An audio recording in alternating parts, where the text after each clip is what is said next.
Saudamos aos irmãos com a graça e a paz do Senhor Jesus. Vamos ler, meus queridos irmãos, no livro do Apocalipse, capítulo 2, versos 1 a 7, a carta à igreja em Éfeso. Texto que servirá de base para a nossa exposição da palavra de Deus nesta noite. Apocalipse, capítulo 2, versos 1 a 7, carta à igreja em Éfeso. Assim lemos na santa e bendita palavra de Deus. Ao anjo da igreja em Éfeso escreve: estas coisas diz aquele que conserva na mão direita 7 estrelas e que anda no meio dos 7 candeeiros de ouro. E volta à prática das primeiras obras. E se não, venho a ti e moverei do seu lugar o teu candeeiro, caso não te arrependas. Tens, contudo, a teu favor que odeias as obras dos nicolaítas, as quais eu também odeio. Quem tem ouvidos, ouça o que o Espírito diz à igreja.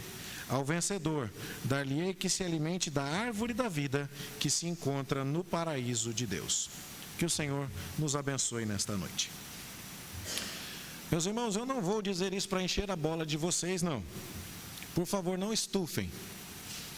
Mas é necessário confiar bastante na capacidade de entendimento da congregação para pregar do jeito que eu vou pregar hoje. Porque eu vou pedir a você que siga um raciocínio um pouco grandinho. Mas eu creio que nós temos sido treinados aqui a seguir raciocínios bíblicos e a caminhar estudando a Bíblia com paciência, prestando atenção para dela extrairmos lições. Eu queria que fosse brincadeira, mas não é. Eu já pastoreei uma igreja onde os diáconos vieram me dizer assim: pastor, do jeito que você está pregando está muito difícil, a gente tem que prestar atenção para entender. Eu queria que isso fosse só uma brincadeira, mas isso aconteceu. E hoje eu quero falar com você sobre um texto conhecido. Jesus dizendo para a igreja de Éfeso: vocês abandonaram o primeiro amor. A lição já está quase que pronta. Nós conseguimos entender isso. O que quer dizer? Eles estavam desanimados. Não é muito difícil de compreender. Mas nós somos chamados, como pessoas que estudam a palavra de Deus, a entender mais. E se está na Bíblia, foi escrito para o nosso ensino, para a nossa edificação, para o nosso desafio. E tudo o que foi escrito deveria fazer parte do nosso estudo, para que a nossa compreensão bíblica fosse a mais profunda possível. E então, uma coisa é dizer que os irmãos em Éfeso estavam desanimados e perderam o primeiro amor. A outra coisa é destacar que a igreja de Éfeso é aquela sobre a qual nós mais temos informação em toda a Bíblia. E nós sabemos muita coisa que aconteceu lá em detalhe. E então, ler a carta que João endereça em nome de Jesus à igreja de Éfeso, sem refletir a respeito de toda a história daquela igreja até chegar àquele ponto, é perder muito. E deixe-me dar um exemplo a você. Imagina que alguém te conta assim: a igreja presbiteriana do Jardim América terminou de quitar o terreno. É uma informação, não é? Mas quem está aqui e sabe qual foi a história de tudo isso, quando ouve essa notícia, recebe essa notícia com um impacto muito diferente. Não é verdade? Pois é a mesma coisa. Nós precisamos olhar para essa igreja de Éfeso e entender a história dela, para saber o que estava acontecendo. E hoje eu quero fazer com você, portanto, um exercício. Eu vou pedir a você que abra muito a sua Bíblia. Eu tenho me perguntado muito se a gente faz bem em projetar os textos bíblicos aqui. Os visitantes se sentem muito confortáveis, isso é ótimo. Mas eu vejo que alguns irmãos andam insistindo, e talvez por consciência mesmo, ou talvez porque não enxerguem, mas eu creio que é mais por consciência, de ler na sua própria Bíblia. E isso tem lá o seu mérito, porque se a gente ficar projetando indefinidamente, pode chegar o momento em que as pessoas não saibam encontrar nada na Bíblia por conta própria. Então, para até dar uma revezada, hoje nós vamos abrir a Bíblia no estilo, né, velha escola. E eu vou falar com você, agora vai para lá e vai para cá. Por favor, Natália, não projeta os versículos para esse povo, né, mexer na palavra de Deus hoje. Combinados? Então vamos lá. O que a gente sabe sobre Éfeso? A gente sabe que o apóstolo Paulo chegou lá por volta do ano 52 da era cristã, cerca de 20 anos depois da morte de Jesus na cruz. Já tinham se passado mais de 14 anos que ele tinha sido derrubado na estrada de Damasco, passado pela primeira viagem missionária e em seguida indo para a segunda viagem missionária. E ele tinha passado 18 meses na cidade de Corinto. A gente se lembra disso porque vimos isso hoje pela manhã na aula da nossa escola dominical. E então Paulo diz: agora eu vou levar aqui eu vou agora passar em Éfeso e deixar ali a minha empresa de fazer tendas com Áquila e Priscila e vou retornar a Antioquia para prestar contas à igreja que me enviou. Então ele passa na cidade de Éfeso, deixa Áquila e Priscila e vai dar uma passadinha lá na igreja de Antioquia para prestar conta aos irmãos e logo em seguida ele vai voltar. Qual seria a estratégia? Quando ele chegasse, Áquila e Priscila já teriam alugado um ponto comercial, onde a igreja poderia se reunir, já teriam começado a fazer tendas, ter uma clientela, Paulo já teria um sustento, já poderia ter a sua renda ali e poderia trabalhar como missionário na cidade de Éfeso.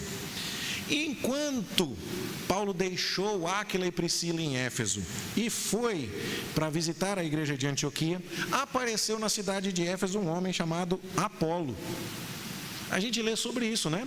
Então, como é que começou a história de uma igreja em Éfeso? Começou quando Áquila e Priscila desembarcaram lá para procurar ponto. Quando eles desembarcaram ali para começar a fazer tendas na empresa que tinham de sociedade com Paulo. Enquanto isso, Paulo foi levar notícias de todo o seu trabalho missionário à igreja em Antioquia.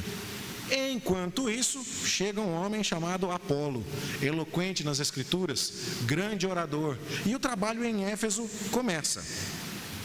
Lá no capítulo 19 de Atos, ainda, a gente não precisa abrir ainda, Paulo chega, e os primeiros convertidos começam a surgir, e ele começa a batizá-los. Paulo ensina na sinagoga por 3 meses e ele encontra um local específico para ensinar, a escola que um homem chamado Trajano possuía. Por que a escola? Porque já tem carteira, já tem cadeira, já tem o recinto específico para isso. E então diz o texto de Atos capítulo 19 que toda a Ásia ouvia a palavra.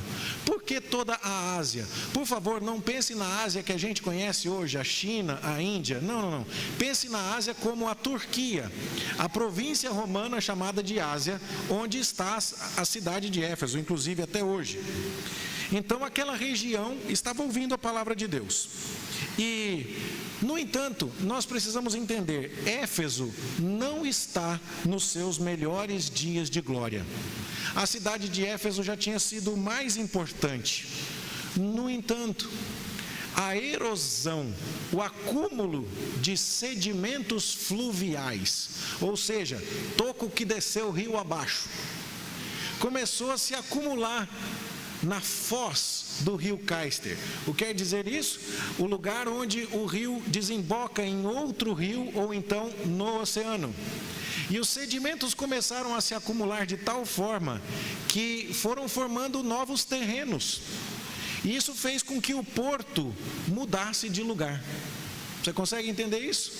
Então os navios antes conseguiam chegar até lá na frente, só que agora o rio juntou tanta terra por aqui que os navios só chegam até aqui. E toda a estrutura para desembarque dos navios que estava montada lá, agora não serve para mais nada. Você consegue imaginar o problema que isso causa? O rio Caister, que era o responsável pelo porto na cidade de Éfeso, entupiu. O canal do rio Cayster entupiu. Essa é uma boa palavra para descrever. E o porto foi levado para uma posição muito menos privilegiada, onde navios menores apenas conseguiam chegar. E isso era um problema para a igreja de Éfeso, para a cidade de Éfeso. O porto mudou de lugar. Essa é uma informação que nós precisamos ter para entender a ameaça que Jesus faz à igreja de Éfeso. Você está com a Bíblia aberta no Apocalipse ainda?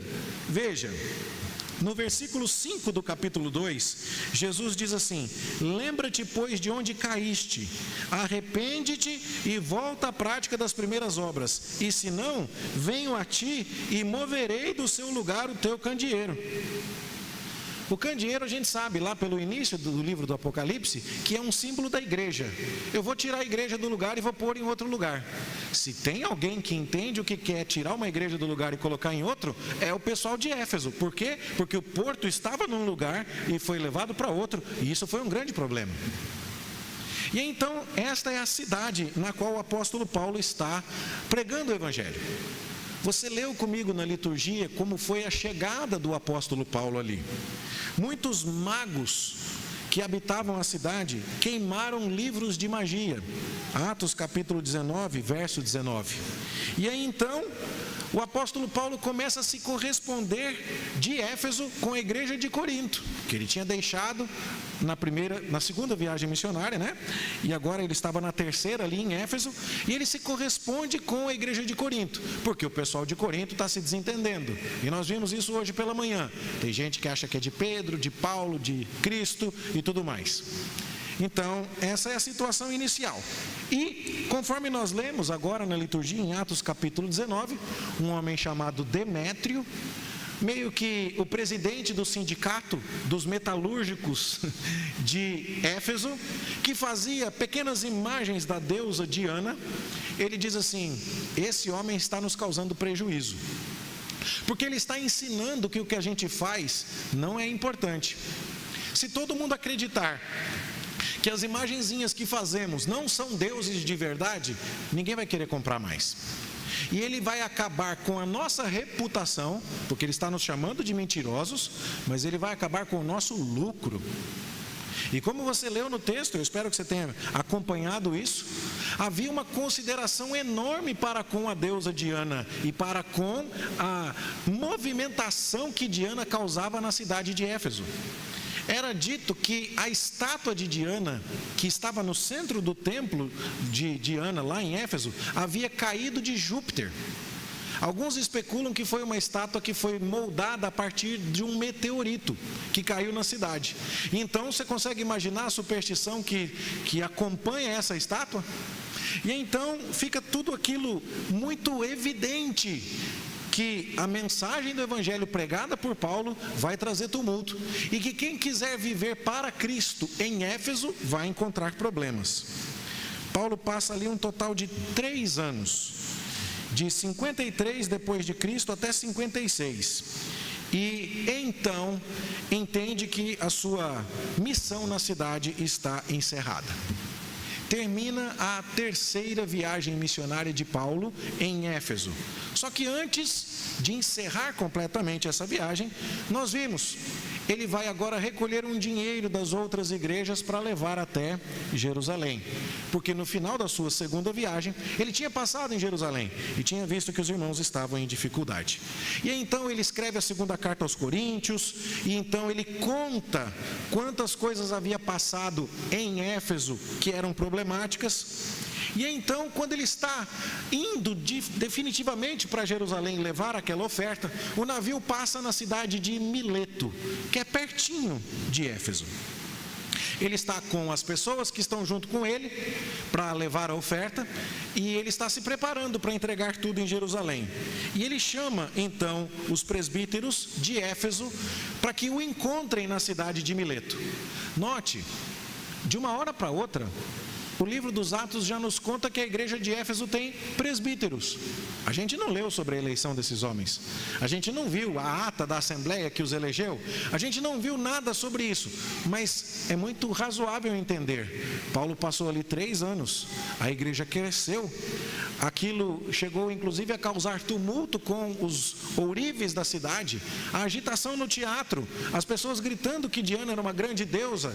E agora então, quando Paulo entende que já está preparado para deixar a igreja de Éfeso, faz sentido imaginar que já havia presbíteros na cidade, já havia presbíteros na igreja. E então, quando ele passa em Éfeso, ou melhor, em Mileto, rumo a Jerusalém, ele pede para chamar os presbíteros. E ele diz aos presbíteros assim: pessoal, apertem os cintos. Foi o texto que nós lemos aqui no livro dos Atos, no capítulo 20. Por quê? Porque depois que eu sair, vão entrar falsos mestres aqui. E vai ter gente que vai ensinar mentira. E vocês agora são os responsáveis por conservar a verdade. Vou voltar rapidinho aqui, porque eu não estou fazendo projeção de slides, eu quero que você recapitule comigo aqui. Ele vem, deixa Priscila e Áquila, vai prestar contas à igreja de Antioquia. O pessoal faz tendas, aluga um ponto, uma casa, Apolo passa por lá, Paulo chega, começa a batizar as primeiras pessoas, ele ensina na escola de Trajano, a igreja começa a crescer. Dá problema com os ourives da cidade, ele aguenta firme. Gente falando: Paulo, não vai lá não, porque vão te matar. Você leu isso no texto, dizendo para ele: Paulo, se esconde, é perigoso. E ele continua se correspondendo com os coríntios e fazendo o evangelho. 3 anos depois, está na hora de sair. Quando ele está voltando para Jerusalém com o dinheiro das igrejas, ele para e conversa com a liderança. Gente, segura firme. Falsos mestres vão chegar aí. Lembrem-se, por 3 anos eu ensinei vocês dia e noite o que era certo. Defendam a doutrina. Segurem firme aí. E ele então vai para Jerusalém. Ele sabia o que lhe esperava. Nós lemos também no livro dos Atos: o Espírito Santo me assegura que lá em Jerusalém me esperam cadeias e tribulações. E como a gente viu hoje cedo, de fato ele foi preso. E passou 2 anos preso em Cesareia e depois mais 2 anos preso em Roma. Os 2 anos que ele passa preso em Cesareia são, muito provavelmente, 60 a 62 depois de Cristo. E então, melhor dizendo, de 59 a 60 depois de Cristo. E depois ele vai para Roma. E em 60 a 62, lá de Roma, a gente sabe que ele escreve uma carta para os Efésios. Não é? Então, olha quantas informações nós temos. Como é que foi que a igreja surgiu? Quem que começou? Na casa de quem? Quais foram os primeiros desafios e embates que ele teve com os ourives da cidade? O surgimento dos presbíteros. Depois nós vimos que ele entende que a igreja já está madura, sai, avisa os presbíteros que os falsos mestres chegarão, e então ele vai embora para Jerusalém, acaba preso, passa 2 anos em Cesareia, e a gente não sabe nada sobre os efésios durante esses 2 anos. Mas depois ele vai para Roma, aguardar o seu julgamento diante do imperador. E lá ele trata de verdades gerais. O que será que isso sugeria? Que não havia um problema muito grande, pontual, para que Paulo tratasse. É diferente, por exemplo, quando ele escreve aos filipenses, da igreja de Filipos, onde ele fala: alegrai-vos, alegrai-vos, alegrai-vos, outra vez vos digo alegrai-vos, porque os filipenses estavam entristecidos. É diferente de quando ele escreve aos Colossenses, dizendo que eles prestem atenção em Cristo sobre todas as coisas, porque o culto na cidade de Colossos estava misturado de falsas doutrinas. Não, Paulo não fala sobre isso quando escreve aos Efésios, dando-nos a ideia de que a igreja estava aguentando firme. Possivelmente porque os presbíteros que Paulo tinha chamado para conversar antes estavam fazendo o que precisava. Lembra que o Espírito Santo assegurava que os falsos mestres iam chegar? E Paulo fala para eles: aguentem firme. E 3, 4 anos depois, Paulo está escrevendo para a igreja, e tudo nos leva a crer que a igreja ainda está firme. Por que será? Muito provavelmente porque a liderança aguentou. Há algumas coisas interessantes que nós podemos ler na carta aos Efésios, e agora eu queria que você abrisse a sua Bíblia, por favor, em Efésios capítulo 5, verso 29. É um texto que passa despercebido para nós, mas que um morador da cidade de Éfeso ia entender a ironia na hora. Gálatas, Efésios, Filipenses e Colossenses. Efésios, capítulo 5, versículo 27 primeiro, e depois nós leremos o 29. Paulo está falando sobre o casamento. E ele está dizendo assim, você já deve ter lido isso muitas vezes, né? Que o marido deve apresentar a esposa a Cristo santificada, porque Cristo também lavou a igreja com a palavra, verso 27, para a apresentar a si mesmo igreja gloriosa, sem mácula nem ruga. Qual é a lição aqui? Quem é que faz a igreja ser gloriosa? É Jesus.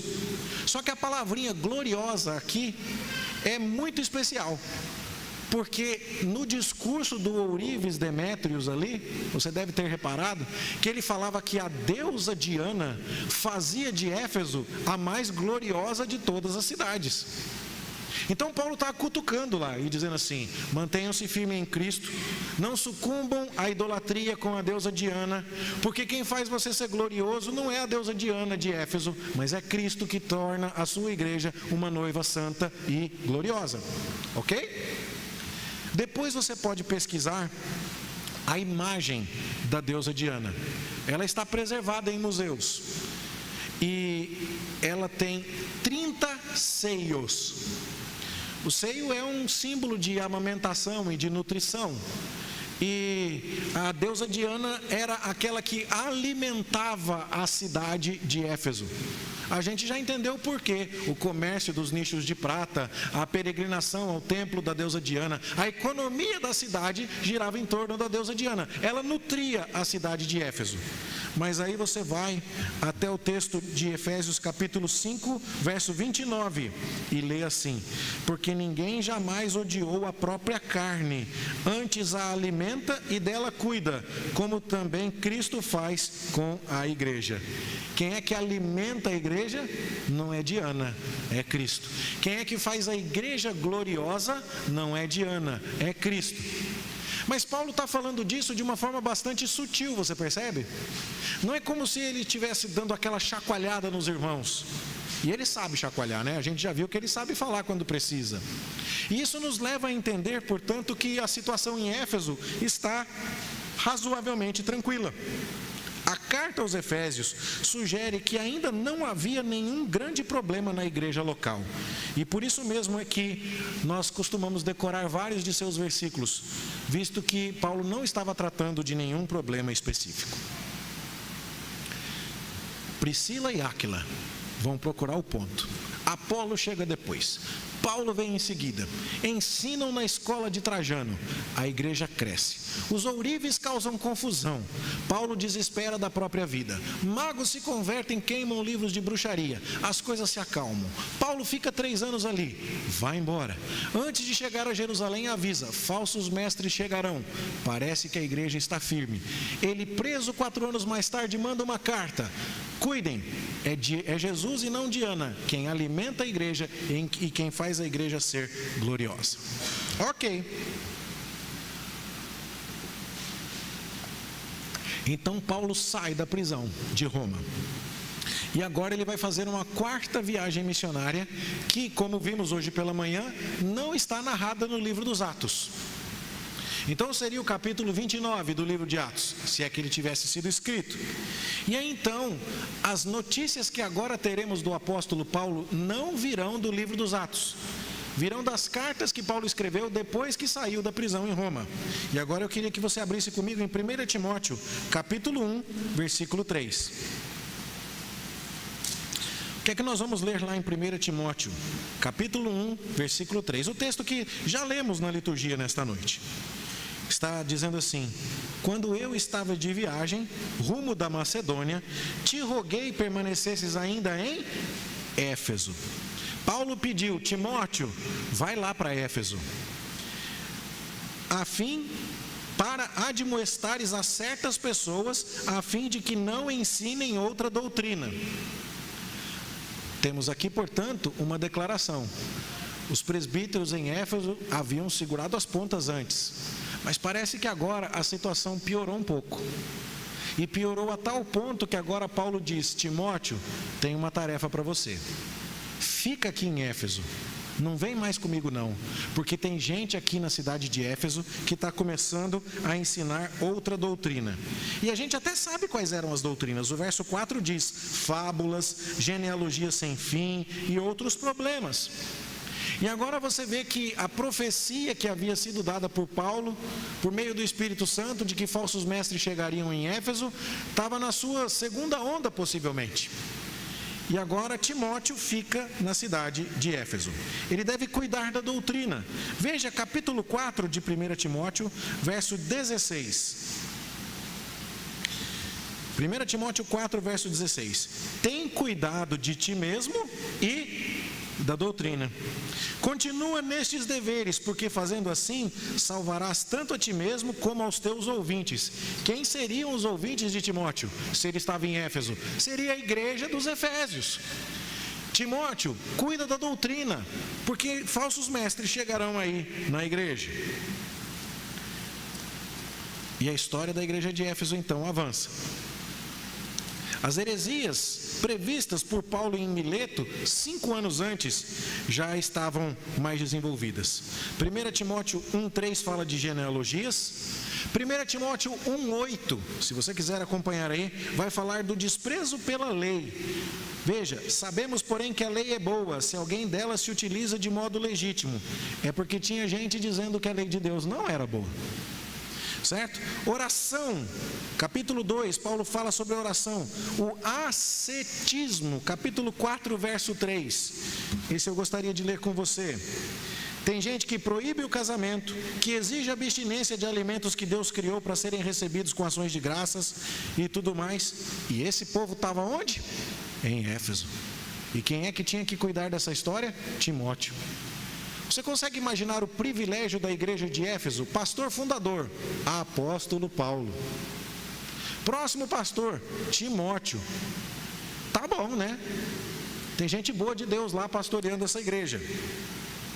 Bom, nós estamos agora por volta do ano 66 depois de Cristo. E os judeus e os romanos estão com uma relação bastante tensa. Os judeus começam a perseguir os cristãos, e muitos cristãos são judeus de origem, e isso começa a perturbar o relacionamento com os romanos. Os romanos querem sossego, paz, e o judeu é um povo que dava muito trabalho. E isso tudo vai acabar, inclusive, culminando na destruição do templo de Jerusalém no ano 70. Os romanos vão dizer: vocês estão muito rebeldes, nós vamos chegar aí e vamos impor a paz pelas armas. E os judeus se rebelam. E no ano 70, inclusive, há a destruição do templo de Jerusalém. É mais ou menos nessa época que vai chegar um outro pastor na igreja de Éfeso. Nós não sabemos disso pela Bíblia, mas sabemos pela tradição da igreja, e daqui a pouco eu vou mostrar vários indícios bíblicos de que isso se confirmou. Terceiro pastor que chega na igreja de Éfeso, o apóstolo João. Olha, ser pastor na igreja de Éfeso depois desses homens devia ser bem complicado, né? Não, pastor, a gente já ouviu isso aí, foi o apóstolo Paulo que ensinou. Não, depois Timóteo passou aqui, depois o apóstolo João. Mas era uma luta. E aí então o que acontece? É lá na cidade de Éfeso que o apóstolo João vai escrever o seu evangelho. E eu queria que você abrisse no evangelho de João agora, lá no capítulo 21, para você ler um versículo que às vezes nos passa despercebido. João, Evangelho de João, capítulo 21. E nós vamos lá no versículo 24. Nós vamos ler uma coisa bem interessante. Está escrito assim: este é o discípulo que dá testemunho a respeito destas coisas e que a escreveu. E sabemos que o seu testemunho é verdadeiro. Quando fala sabemos, quer dizer nós, não é? A gente gosta de usar o verbo, não é, numa terminação específica para indicar as coisas. Quando a gente não quer falar quem foi que quebrou o copo, fala assim: quebraram o seu copo, mãe. Mas a gente usa isso de propósito para ter um negocinho chamado sujeito indeterminado. Não sei quem fui. É uma brincadeira para se entregar, né? Dizendo que você não sabe, mas quando você fala quem fui, é porque fui eu. Bom, os discípulos aqui, os presbíteros da igreja de Éfeso, escreveram esse versículo.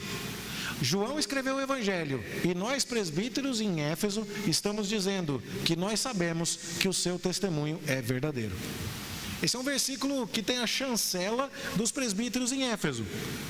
E a essas alturas, a tradição também é muito clara que Maria, a mãe de Jesus, que estava ligada ao apóstolo João, porque Jesus na cruz falou: mulher, eis aí teu filho, filho, eis aí a tua mãe. E Maria acompanhou Jesus. E onde é que Maria estava?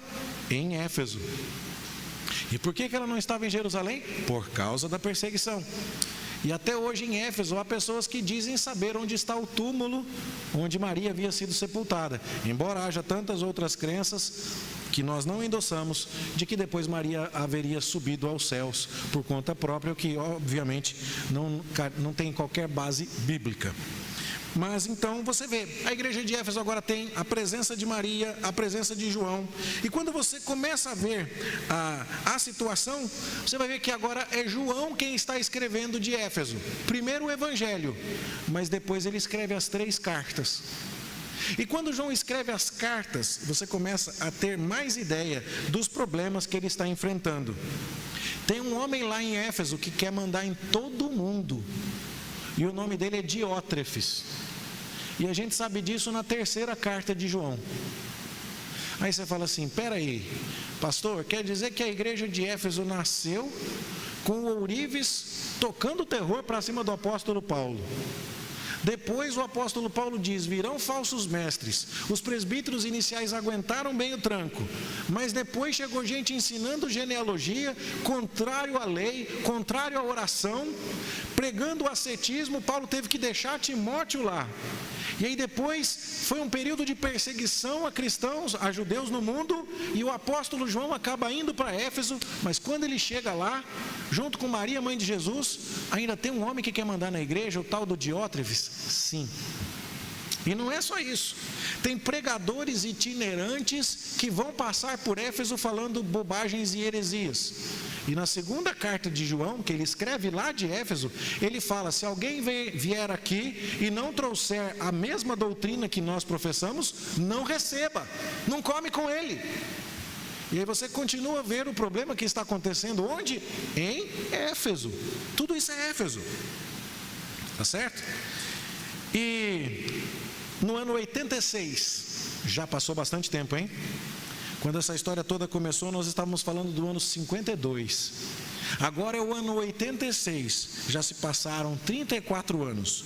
Domiciano se torna o imperador romano e ele empreende uma grande perseguição contra os cristãos. Em algum ponto do seu reinado, possivelmente perto do ano 95, João está sendo banido para a ilha de Patmos. Agora o pastor da igreja de Éfeso foi exilado. E note, nós nem entramos em todos os detalhes. Faltou aqui ainda mencionar o que levou o apóstolo a escrever a 1ª carta de João, que era aquela mistura de filosofia grega com o evangelho, fazendo negar que Jesus tivesse um corpo de carne e osso. E aí então todo aquele problema foi também enfrentado pelo apóstolo João a partir de Éfeso. E depois o apóstolo João é levado para a ilha de Patmos. E é lá que João tem a visão do Apocalipse. O que você achou dos 30 primeiros anos da história da igreja de Éfeso? Foi vida fácil? Sombra e água fresca? Foi não, né? O que você acha que acontece com gente que batalha tanta guerra uma atrás da outra? Cansa? Cansa. Sabe aquela sensação da diarista que acabou de passar pano e vem gente pisar com o pé sujo? É esse o trabalho do apóstolo, cuidando da igreja de Éfeso.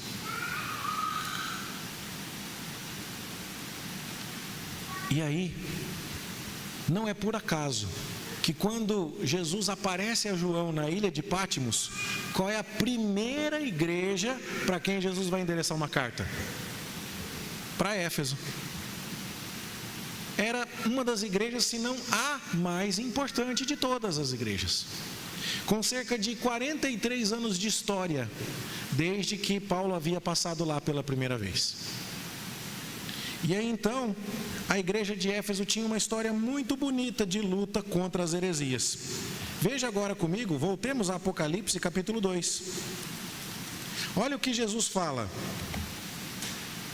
Apocalipse capítulo 2: conheço as tuas obras, tanto o teu labor, o teu trabalho, quanto a tua perseverança, e que não podes suportar homens maus, e que puseste à prova os que a si mesmos se declaram apóstolos e não são, e os achaste mentirosos, e tens perseverança, e suportaste provas por causa do meu nome, e não te deixaste esmorecer. A gente não sabe tudo, mas boa parte do que Jesus está elogiando aqui, a gente conhece. Boa parte desses 43 anos de história da igreja de Éfeso está relatada, quer seja no livro dos Atos dos Apóstolos, quer seja nas cartas aos Coríntios, quer seja nas cartas a Timóteo. E quando a gente soma todos esses conhecimentos, e também nas cartas de João, e quando a gente soma, e no Evangelho de João, olha quanta coisa tem. E quando a gente soma tudo isso, a gente percebe, foi uma vida de guerra. Tiro, facada e bomba. Cansaram. E aí então, Jesus ainda reconhece mais uma coisa a favor daqueles irmãos. Olha o versículo 6 de Apocalipse.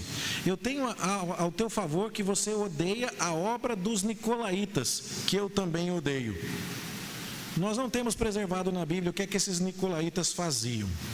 Mas, se é possível estabelecer alguma comparação com aqueles que são mencionados como seguidores de Balaão no capítulo 2, verso 14, ou com aqueles que são seguidores de Jezabel no capítulo 2, verso 20, parece que são as pessoas que, incorporando aquela filosofia grega, que João tanto combatia, dizendo que o importante era ter conhecimento e isso não precisava necessariamente se transformar numa vida santa, eles toleravam a licenciosidade, eles toleravam sacrifícios a ídolos, prostituição.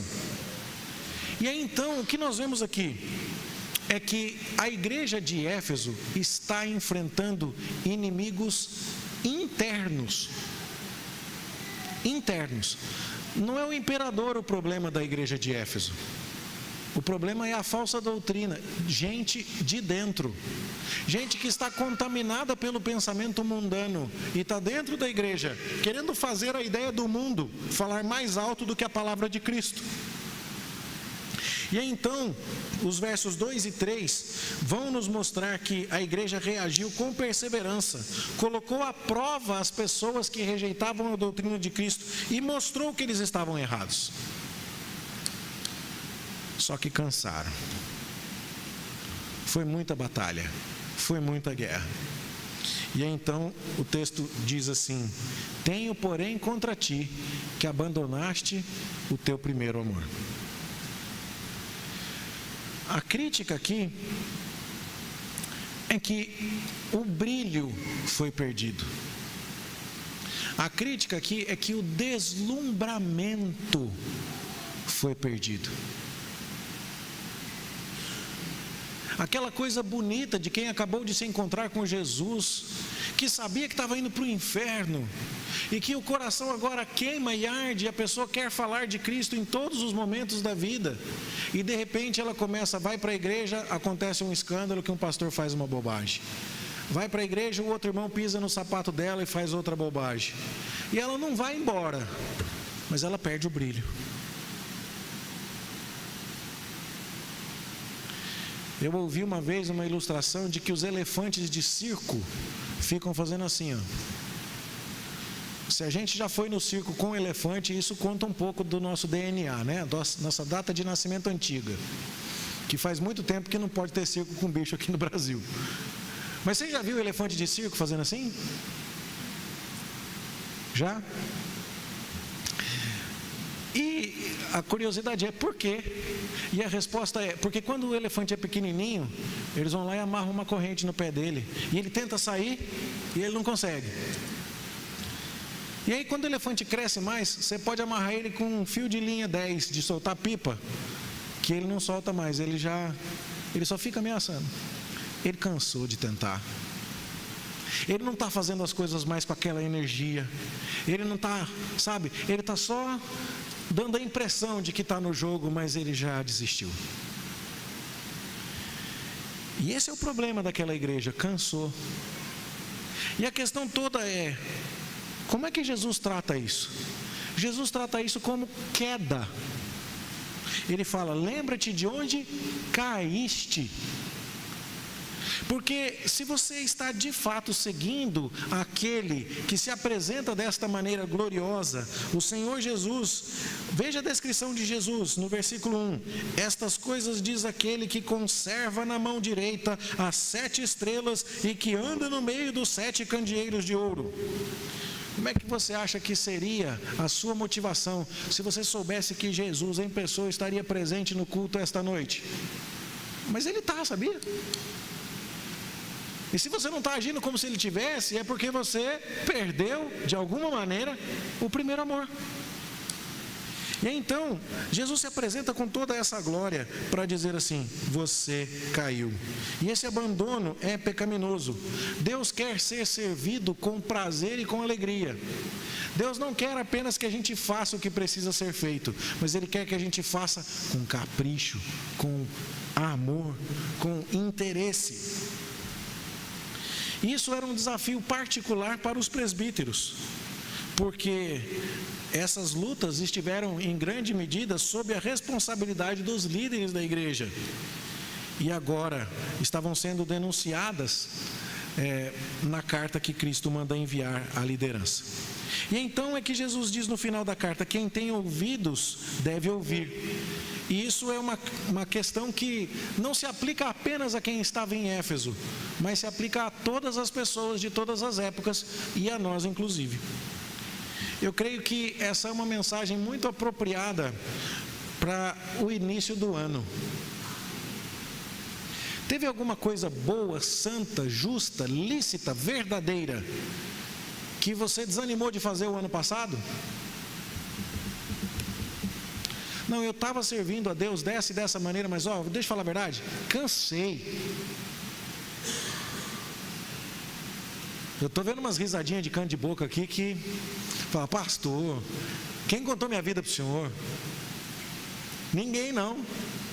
Mas você consegue entender? A gente não cansa? Cansa. Irmãos, o nosso trabalho é esse.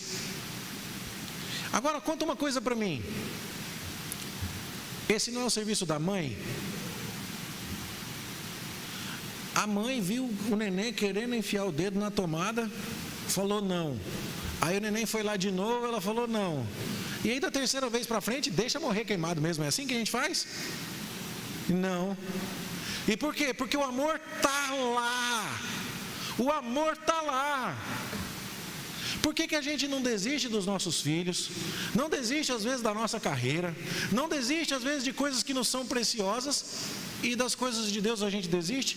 É porque a gente abandonou o amor. É porque a gente deixou que a dificuldade roubasse o ânimo. E Jesus está falando, é isso que eu não estou gostando. É isso que está errado. Porque se você me amar mesmo, e se eu estiver brilhando diante dos seus olhos, você não vai desistir não. E então, meus irmãos, nós temos várias lições aqui, eu gostaria de destacar brevemente 3 delas. A primeira, nós podemos ser o problema.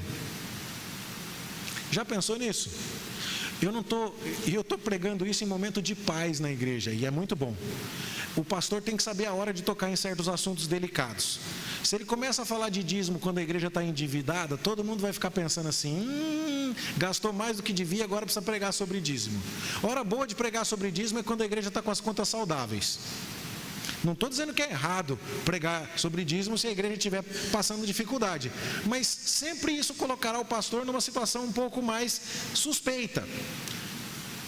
O pastor tem o dever de fazer isso sempre, mas pode ter gente que acha que ele está fazendo isso interessado. E quando o pastor fala a respeito da obediência, do acatamento dos irmãos, das ovelhas, do serviço, e a igreja está indo bem, é mais fácil para ele. Bom, eu creio que estamos indo bem, graças a Deus. Eu não enfrento problemas com irmãos da igreja, mas vale a pena a gente se perguntar: será que você está causando desânimo em alguém perto de você? Será que você está tornando a vida dessa pessoa mais cansativa do que precisava? Será que você está colaborando para que o corpo de Cristo cresça de maneira adequada? Será que tem alguém do seu lado pensando assim: ser líder na igreja de Deus para liderar esse povo aí? Deus me livre. Nós precisamos tomar cuidado, meus irmãos, para não sermos tropeço aos nossos irmãos, para não sermos aqueles que se deixam contaminar com as falsas doutrinas, com as heresias. Nós não devemos ser aquelas pessoas que trazem ideias que são do mundo, mas para caminharmos na unidade de Deus, nós precisamos caminhar juntos na doutrina verdadeira, ortodoxa, pura e santa. Você contribui com esta igreja de tal forma que todo mundo que está ao lado não tem um desgaste no amor por sua causa? Ou é muito difícil amar você? Essa é uma boa pergunta que nós precisamos nos fazer.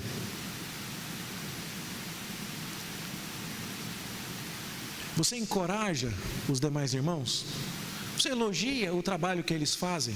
Você ora pela unidade da paz na igreja? Essa é uma primeira lição. Cuidado para você não ser a fonte do desânimo. Uma segunda lição: cuidado para você não desencorajar a liderança. Olhe para os líderes da igreja, particularmente aqueles que são responsáveis por zelar pela sã doutrina, e os encoraje.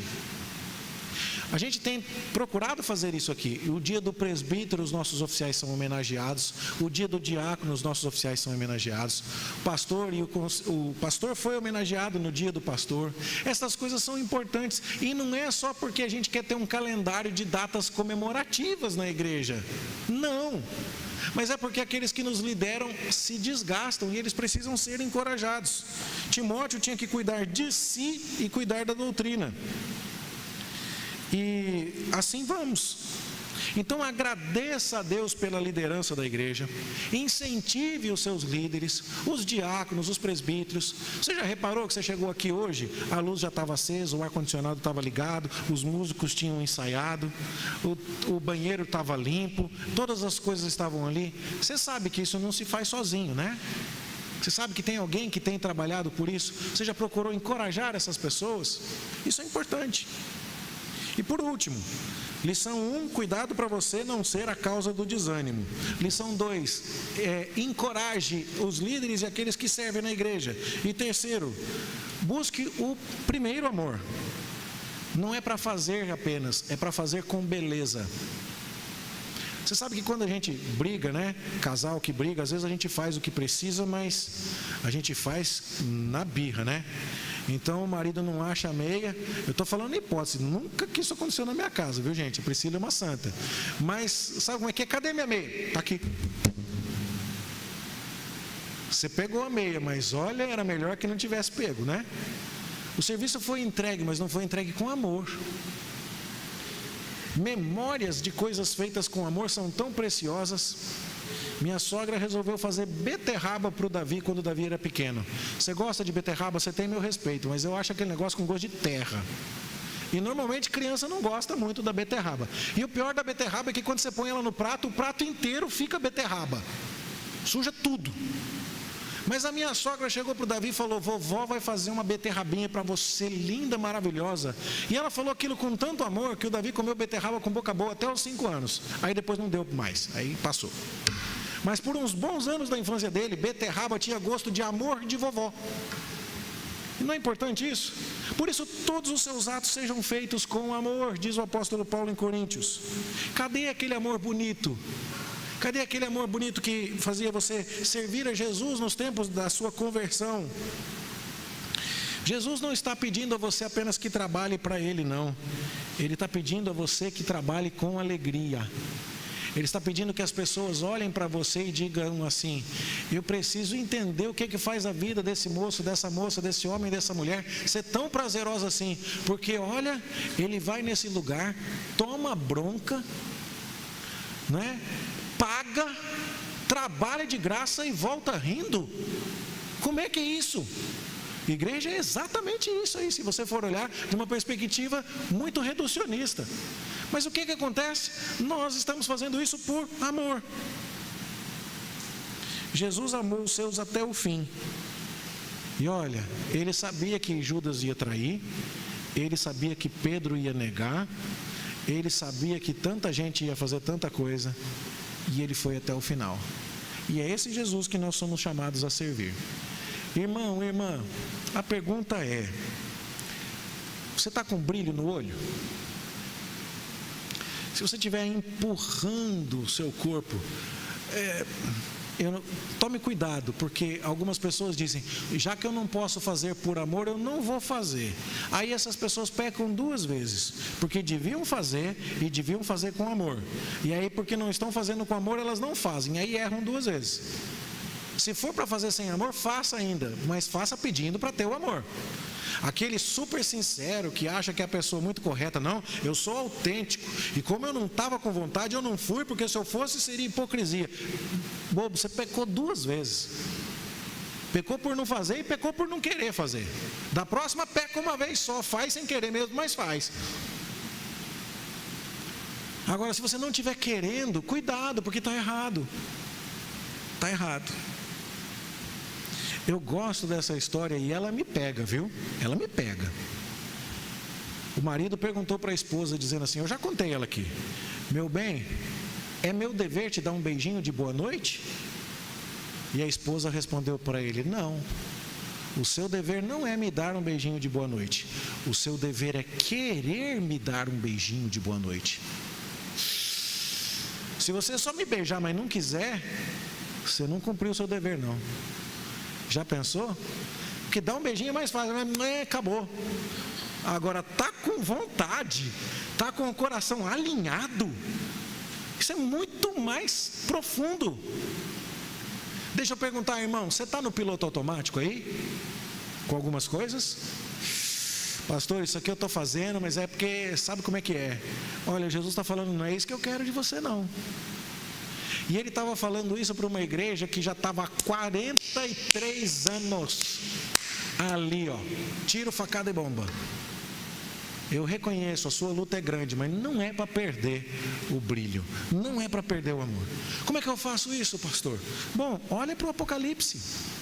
O que é que Jesus está fazendo? Ele se apresenta glorioso. Ele se apresenta de uma maneira extraordinária. Você já leu a abertura do livro de Apocalipse, a descrição da visão que João teve a respeito da pessoa de Cristo? Então, é como se você meditasse a respeito das excelências da pessoa de Cristo, e a partir disso você falasse: não tem outro caminho. Quando o nosso coração está desanimado, estudar sobre os atributos de Deus, sobre a grandeza de Cristo, sobre a cruz de Cristo, aquece o nosso coração. E eu acho que você sabe disso.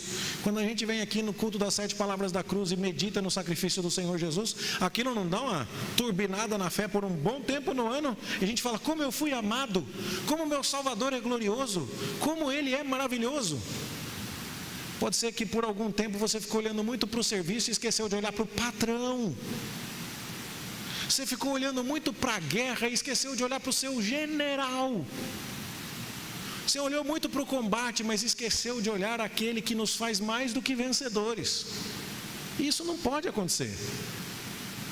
A contemplação da glória de Cristo será um combustível da fé que enfrenta adversidades. Não se esqueça disso. E não nos permitamos, portanto, meus irmãos, que as coisas sejam feitas no piloto automático. 2023 passou, todo mundo, eu acredito, todo mundo faz uma continha, faz uma retrospectiva, não é? Como é que foi o ano passado, como é que vai ser esse ano eu não vou errar aqui, esse ano eu não vou fazer aqui. E eu queria perguntar para você não precisa responder para mim, responde para Deus. Você achou mesmo que 2024 era o ano de fazer algumas coisas, mas sem aquele amor? Ou que era para deixar de fazer outras coisas porque o amor esfriou e a vida foi difícil? Deixar de servir com o brilho nos olhos? De que maneira Deus está cutucando você agora e dizendo assim, está vendo? Ó, você caiu ali, arrependa-se, volte, vem me servir com alegria. Essa resposta você vai dar no seu coração. E a minha oração é que você atenda a esse chamado, porque Deus não quer que a gente o sirva de cabeça baixa. Lembra da tentação na nossa adolescência? Todos os jovens lá da escola, todos os adolescentes estão indo para a balada. E você é crente, você não pode. Aí então alguém chega para você lá na escola e fala assim, vamos para a balada? Aí você fala assim, não, eu não posso, eu sou crente. Aí a turma olha e fala assim, nossa, judiação aí, como é que seu pai faz um negócio desse com você, hein? Nossa, aí, você tem minha solidariedade, valeu aí, nós vamos lá pensando em você, tá? Gente, esse tipo de pessoa não convence ninguém. Não é isso que Deus quer de nós. Deus quer assim, não, mas que balada onde, rapaz? O dia que você conhecer meu Cristo, você vai falar assim, que tempo que eu estava perdendo na minha vida para ir em balada? Aonde? Que ideia maluca é essa? Que balada, rapaz, tem coisa muito melhor nessa vida. Na presença de Cristo, a plenitude de alegria, na sua destra, há delícias perpetuamente. Aí o cara vai falar assim, melhor que balada? Balada, muito melhor. É assim que Deus quer que a gente o sirva.